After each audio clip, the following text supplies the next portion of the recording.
Em julho de 1945, o Japão ainda estava em guerra, mas já não estava mais lutando para vencer. Tóquio ardia em silêncio. Não havia sirenes, não havia defesa pinacenses. Mais de 60 cidades japonesas haviam sido parcialmente destruídas por bombardeios incendiários. Algumas delas simplesmente desapareceram do mapa. Mesmo assim, nenhum anúncio oficial falava em derrota. Nenhum discurso admitia o óbvio. O Império Japonês não estava tentando salvar a guerra. Estava tentando salvar o significado da guerra. Enquanto o mundo acreditava que a rendição japonesa só viria depois da bomba atômica, uma decisão muito mais profunda e muito mais humana já havia sido tomada meses antes, longe dos campos de batalha, em salas fechadas por homens que sabiam que o Império estava condenado. Essa decisão não aparece em filmes. Não é ensinada em escolas. E raramente é discutida fora de círculos históricos especializados. Mas ela selou o fim do Império Japonês antes mesmo da primeira bomba cair. O Japão que o mundo não via. Para entender essa decisão, é preciso abandonar a imagem simplista do Japão como um país fanático, disposto a lutar até o último homem sem pensar.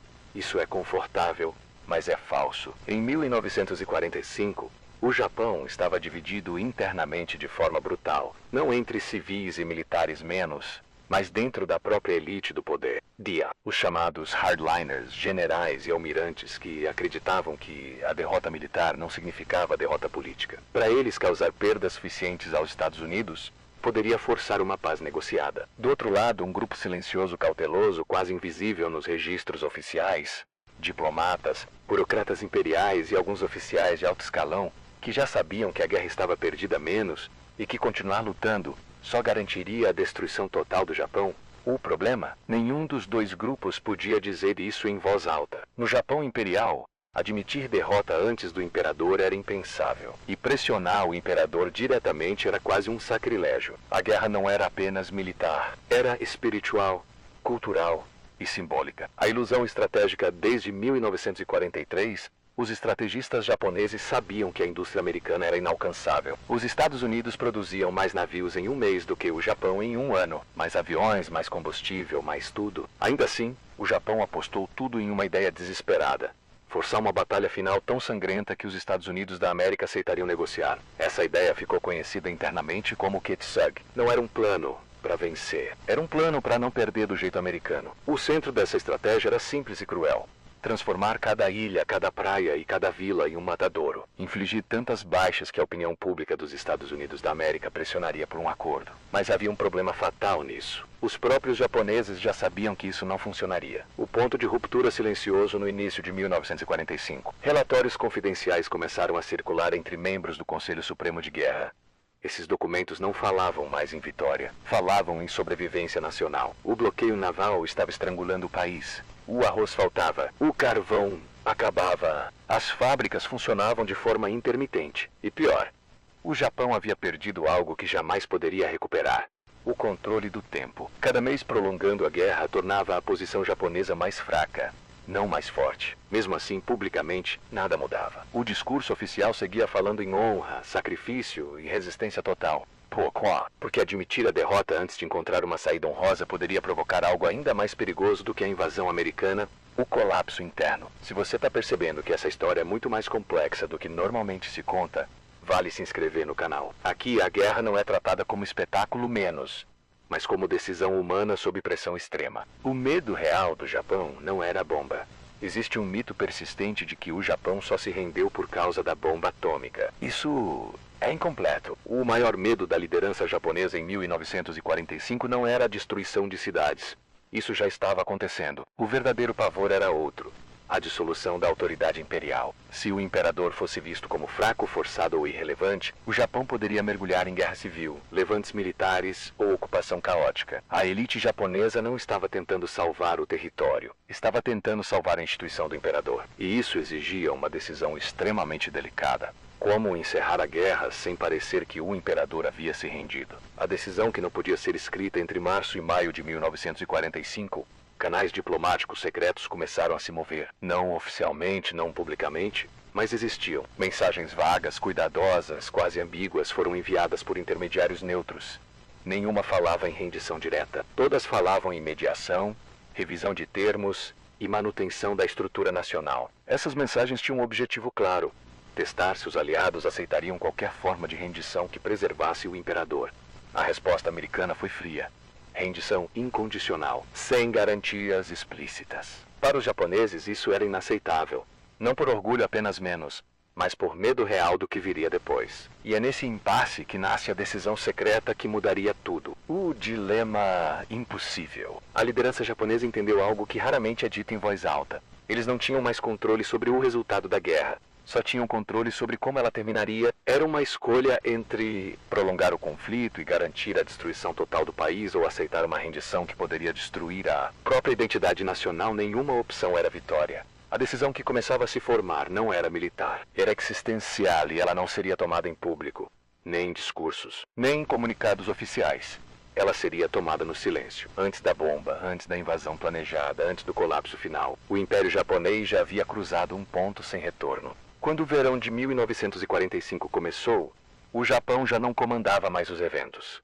A guerra acontecia sobre o Império, não por ele. As decisões reais estavam sendo tomadas em salas fechadas, com frases medidas, silêncios longos e medo explícito do que não podia ser dito. No centro desse dilema estava uma figura paradoxal, ao mesmo tempo absoluta e distante, reverenciada e isolada, menos o imperador Hirohito. O imperador que não podia falar ao contrário da imagem ocidental. O imperador japonês não governava como um ditador ativo. Ele não gritava ordens, não comandava tropas, não discursava com frequência.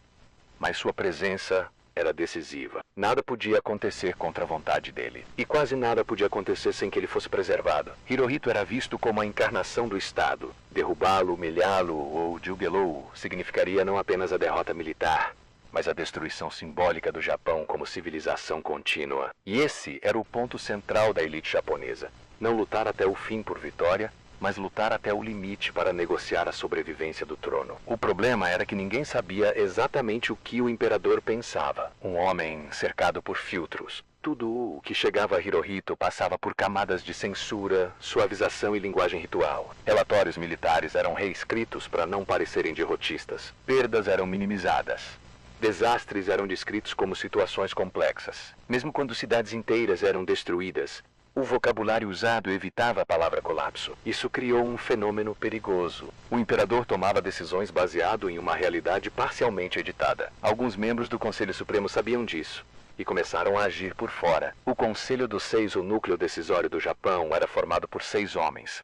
Primeiro-ministro, ministro das Relações Exteriores, ministro do Exército, ministro da Marinha, chefes do Estado-Maior do Exército e da Marinha. Qualquer decisão importante exigia consenso, e esse consenso simplesmente não existia. 3 deles ainda acreditavam que prolongar a guerra poderia melhorar a posição japonesa. Os outros 3 já sabiam que isso era ilusão. O impasse era total. E então surgiu a ideia mais arriscada de todas: usar a União Soviética como mediadora. A aposta soviética em 1945. A União Soviética ainda não estava oficialmente em guerra com o Japão.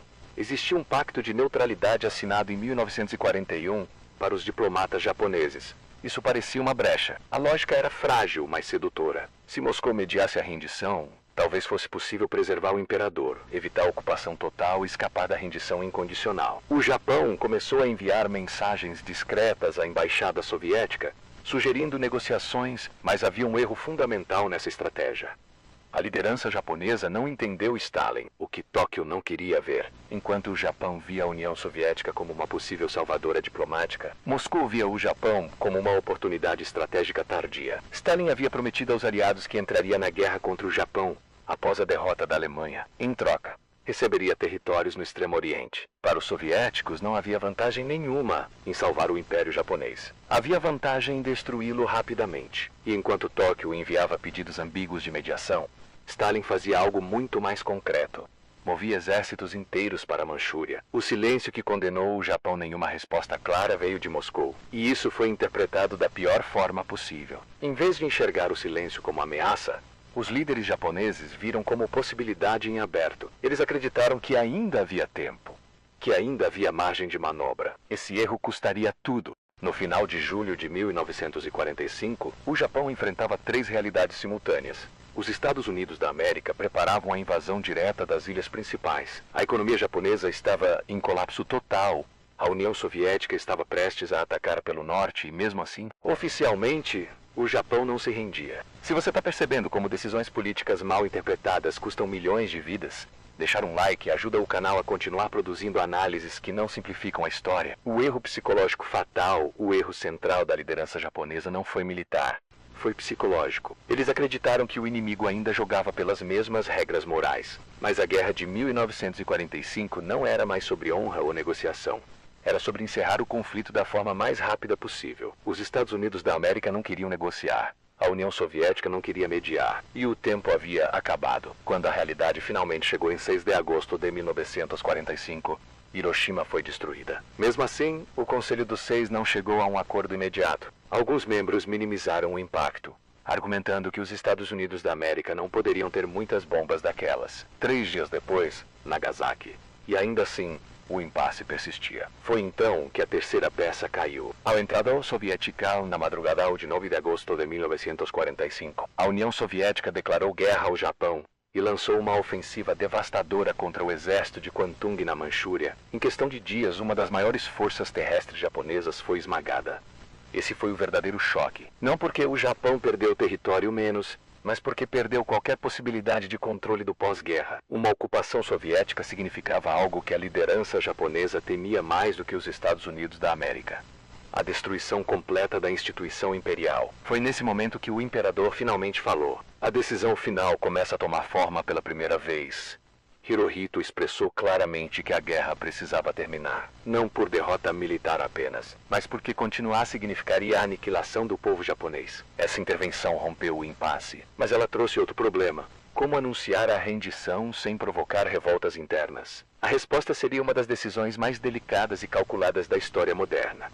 O Japão não caiu por um único golpe. Caiu porque apostou no silêncio errado, no mediador errado e no tempo que já não tinha. Quando o imperador Hirohito decidiu que a guerra precisava acabar, o Japão não entrou imediatamente em paz. Entrou em sua fase mais perigosa, porque terminar uma guerra não é apenas um ato político, é um risco interno. E em agosto de 1945, esse risco quase explodiu por dentro. A rendição, que não podia ser chamada de rendição, a primeira dificuldade, era linguística. A palavra rendição simplesmente não existia no vocabulário político japonês, da forma como o Ocidente entendia. Aceitar a derrota abertamente significava admitir que o imperador havia falhado, menos algo impensável para setores do exército. Por isso, o discurso que Hirohito gravaria não falaria em derrota, culpa ou capitulação. Falaria em suportar o insuportável e preservar a nação. Era uma construção cuidadosamente ambígua. O objetivo não era convencer os aliados, era impedir que o próprio Japão se destruísse por dentro. O problema dos militares radicais, mesmo após a decisão imperial, uma parte significativa dos oficiais do exército Rikususei a aceitar o fim da guerra, eles acreditavam que a rendição era uma traição, o imperador estava sendo manipulado. Ainda havia honra em morrer lutando. Para esses homens, o discurso imperial precisava ser impedido a qualquer custo. E então surgiu um plano desesperado. O golpe de KJ, na noite de 14 para 15 de agosto de 1945.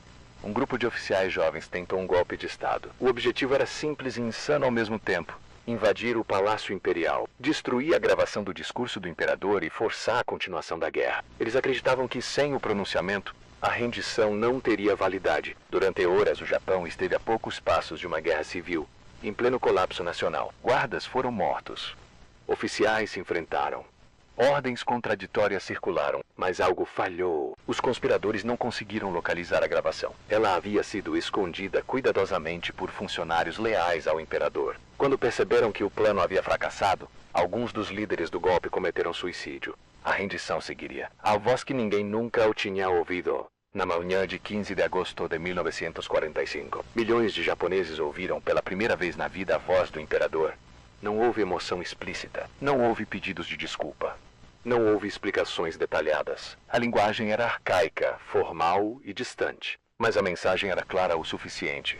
A guerra havia acabado. Para muitos japoneses, o choque não foi a derrota menos. Foi a descoberta de que o imperador era humano. O Japão, após o silêncio e o fim da guerra, não trouxe alívio imediato. O país estava destruído fisicamente, moralmente e economicamente. Milhões estavam desabrigados.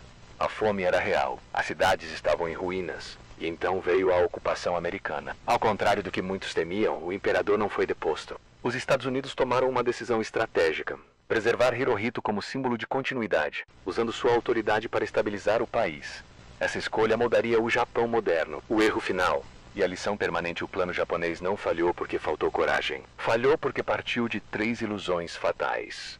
A ilusão de que ainda havia espaço para a negociação. A ilusão de que o inimigo compartilhava os mesmos códigos morais. A ilusão de que o tempo ainda estava a favor do Japão. A guerra não acabou quando o Japão quis. Acabou quando já não havia alternativa. Se análises profundas como essa fazem sentido para você, considere se inscrever no canal. Isso garante que os próximos vídeos continuem explorando a história sem simplificações ou mitos fáceis. O Japão tentou virar a guerra com estratégia, silêncio e esperança diplomática. O mundo respondeu com força, velocidade e cálculo frio.